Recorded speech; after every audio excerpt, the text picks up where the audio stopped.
In today's video, I'm going to show you how to upload an image in Mailchimp step by step so you can quickly add visuals to your campaigns without any confusion. Whether you're creating an email newsletter, designing a landing page, or organizing your media library, this simple process will help you get your image uploaded in just a few minutes. If this tutorial helps you out, make sure to hit the like button and subscribe for more easy software guides. Alright, let's jump right in. First, open your web browser and go to Mailchimp.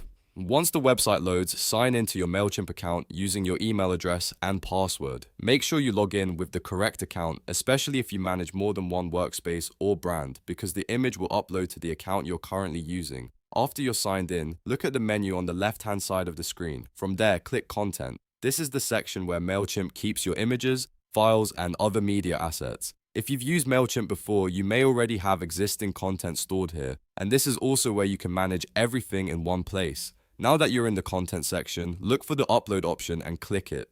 This is the button that starts the image upload process. Once you click upload, a file picker window will appear on your computer.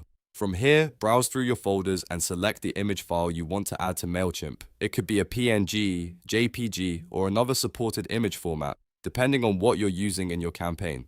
After selecting the file, click Open. Mailchimp will now begin uploading your image. At this stage, all you need to do is wait for the upload to finish. You should see a progress indicator while the file is being processed, and once that indicator completes, your image will be successfully added to your Mailchimp content library. If you don't see the image right away, give it a moment to finish loading completely. Once it's uploaded, you'll be able to use it in your email campaigns, automation emails, templates, and other Mailchimp designs whenever you need it. That's why this step is so useful, because uploading your image once makes it much easier to reuse later. And that's it. You've now learned how to upload an image in Mailchimp. It's a quick process, but once you know where to click, it becomes very easy to repeat anytime you need to add new visuals. If this video helped you, please hit like and subscribe for more simple step-by-step tutorials just like this one.